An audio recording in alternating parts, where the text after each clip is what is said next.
A paz do nosso Senhor e Salvador Jesus Cristo seja com todos. Vamos dar continuidade ao nosso estudo no livro de Efésios, falando a respeito das armas espirituais.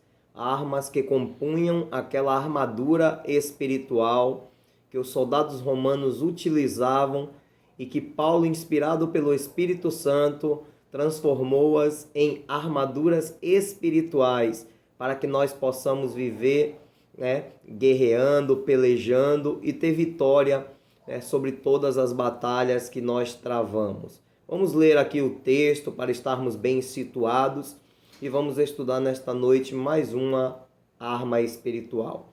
Efésios capítulo 6, versículo 10 a seguir. Vamos ver o que é que a palavra nos diz.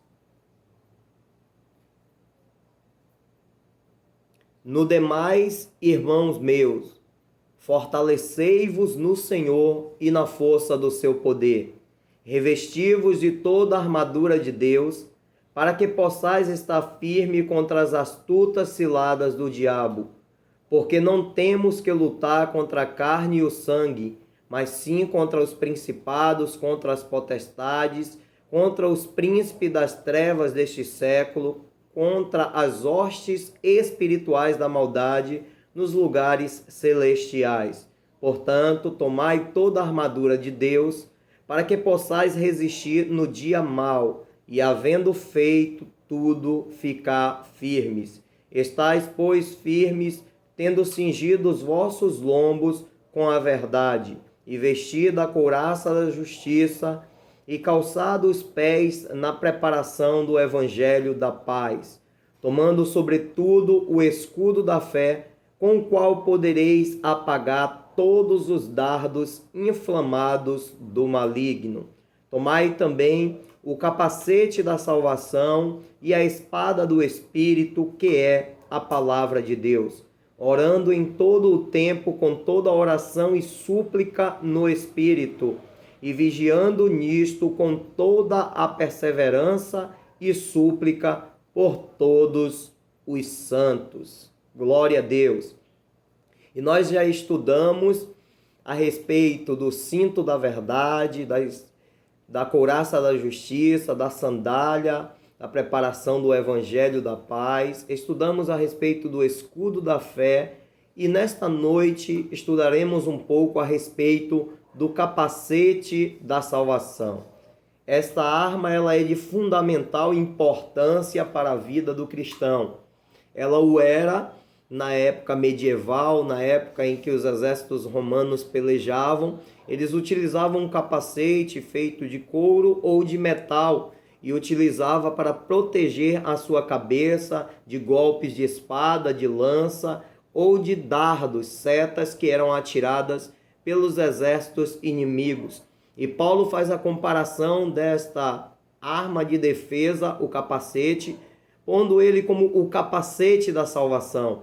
É algo que protege, que blinda a nossa mente para que tenhamos o entendimento que nós somos salvos em Cristo Jesus. Então vamos nesta noite nos situar em alguns textos da Bíblia Sagrada para que possamos alimentar o nosso espírito, a nossa fé nesta batalha que nós travamos todos os dias. O texto que nós tomamos por base aqui no livro de Efésios é o capítulo de número 6 e o versículo 17, a parte A do versículo, que diz: tomai também o capacete da salvação. Vejamos aqui alguns textos bíblicos. Efésios capítulo 2, versículo 8 e 9, nós até utilizamos para o estudo de ontem e ele fala muito forte. Diz assim: pela graça sois salvos mediante a fé, e isso não vem de vós, é dom de Deus. Não vem das obras da carne, para que nenhum homem se glorie. Mais uma vez, o texto que Paulo está escrevendo à igreja em Éfeso está dizendo que pela graça nós somos salvos. É como nós estarmos nos revestindo com um capacete, colocando em nossa mente, em nossos corações, que nós somos salvos mediante a graça do Senhor. Então, quando nós temos o entendimento que nós somos salvos em Cristo Jesus, e isso não porque merecemos, não porque fizemos alguma coisa para merecermos tão grande maravilha em nosso viver, mas simplesmente pela graça, pelo favor não merecido. Então nós somos salvos pela graça, mediante a fé que nós apresentamos em nosso Senhor, o nosso Salvador. Vejamos aqui mais um texto bíblico para ver o que é que a Bíblia nos fala a respeito da grande salvação que o Senhor tem para as nossas vidas. 1 Timóteo, capítulo de número 1 e o versículo de número 15, nos diz assim: esta afirmação é fiel e digna de toda aceitação. Cristo Jesus veio ao mundo para salvar os pecadores, dos quais eu sou o pior. Aqui quem está escrevendo é Paulo, o maior missionário da história da igreja, o apóstolo Paulo, tão pregado e tão falado, nas igrejas, nos cultos, tão anunciado.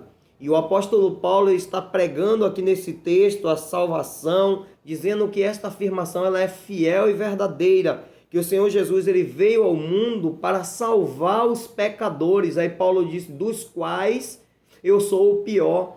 Então Paulo ele entende a sua condição porque ele era um perseguidor do evangelho. E quando nós trazemos esse texto que Paulo ele expressa aqui a Timóteo, ele é muito forte. Porque nós encontramos pessoas que podem olhar para você e querer denegrir a tua fé e querer dizer que você não é salvo, que você não merece estar na igreja, que você não merece estar cultuando, que você não merece herdar a salvação em Cristo Jesus por conta de um passado que você viveu. E Paulo ele era o grande perseguidor do evangelho de Cristo. Paulo levava os cristãos para serem mortos, arrastava pelas ruas e os perseguia por pregar o nome do Senhor. Mas ele se tornou o apóstolo Paulo, o grande pregador dos gentios. E nós estamos vendo Paulo declarando que ele era o pior dos pecadores. Mas Cristo veio ao mundo para poder resgatar a cada um de nós que éramos pecadores. E hoje somos salvos pela graça, mediante a fé que nós apresentamos nele. Vejamos o que a palavra do Senhor ainda nos diz no livro do profeta Isaías, capítulo 1, e o versículo de número 18. Ele nos diz assim: vinde, pois, e arrazoemos, ainda que os nossos pecados sejam como a escarlata, se tornarão como a neve, ainda que sejam vermelhos como o carmesim, se tornarão como a alva lã. Então, para Deus não existe a dimensão do pecado. Tem pessoas que tentam qualificar os pecados por tamanho. Esse é um pecadinho, este é um pecadão. Para Deus não há diferença. Mas, ainda que o pecado, considerando-se a visão da sociedade, seja um pecado ao qual julgamos ser digno de morte ou indigno de perdão, eu quero te dizer que o Senhor ele pode perdoar as nossas vidas. Ele pode nos fazer brancos como a neve. Ele pode nos purificar e nos deixar alvo como a lã. Então isso é o que o Senhor promete na sua palavra. E nós devemos fazer desta palavra, a palavra de Deus aqui, um capacete para a nossa salvação. É a palavra do nosso Deus que nos garante que nós somos salvos mediante a fé que nós apresentamos nele pela pregação da sua palavra. Então ponha isso na sua mente, independente do que você já fez, da vida que você já viveu. Se verdadeiramente você se arrepender e confessar Cristo como Senhor e Salvador da sua vida, você é um salvo em Cristo Jesus. Não importa o que as pessoas vão dizer ao seu respeito, você é salvo em Cristo Jesus. Ainda no mesmo livro do profeta Isaías, no capítulo de número 43 e o versículo de número 25, o Senhor diz assim: Eu mesmo sou o que apago as tuas transgressões por amor de mim, e dos teus pecados já não mais me lembro. E quando eu vejo esse texto, aí eu tenho uma plena certeza de que uma vez que nós confessamos, nós somos salvos no Senhor. Por quê? Porque muitas vezes, irmãos, quando cometemos falhas, erros, uns para com os outros, e as pessoas chegam para nós e dizem: eu te perdoo. Mas na primeira oportunidade as pessoas lançam em nossa face em um outro momento de deslize nosso, de fraqueza, se a gente cometer um outro erro, a pessoa vai dizer, olha, naquela época você já fez aquilo, e aí torna a lembrar aquilo que você fez. Mas a palavra do Senhor está nos dizendo no livro do profeta Isaías, ele está dizendo, eu mesmo sou o que apago as tuas transgressões por amor de mim, e dos teus pecados já não mais me lembro. Então o Senhor apaga os nossos pecados e ele risca da sua memória, ele tira, ele desconsidera o seu passado e te vê como uma nova criatura em Cristo Jesus. Então põe esta palavra, ponha este capacete na tua cabeça, para que você tenha sempre a convicção de que você é salvo e ninguém possa dizer contrário disto que eu estou pregando para você nesta noite. Em Atos dos Apóstolos, no capítulo de número 4 e o versículo de número 12, nos diz, e em nenhum outro há salvação, porque também debaixo dos céus não fora dado outro nome entre os homens pelo qual devamos ser salvos. Então a Bíblia está expressando, o Dr. Lucas está escrevendo aqui em Atos dos Apóstolos que em nenhum outro há salvação. A salvação está única e exclusivamente em Cristo. Então se nós temos Cristo, nós temos a salvação. Em nenhum outro há salvação, porque também debaixo dos céus não fora dado outro nome pelo qual importa que sejamos salvos. Então não há salvação em nenhum outro nome. Não adianta buscar meios, não adianta buscar alternativas, não adianta nós tentarmos nos justificar pela nossa condição de vida, porque eu sou um bom cidadão, porque eu sou legal, porque eu cumpro com as minhas obrigações perante a sociedade, perante o governo, na empresa em que eu trabalho. Não basta apenas isso, mas nós precisamos ter Cristo Jesus em nossa vida e aí sim nós temos salvação, porque não há salvação em outro nome. Então vista esse capacete, ponha isso na tua mente, porque aí você vai estar blindado e você vai ter sempre certeza que você é um concidadão do céu, que você herdará os céus de glória.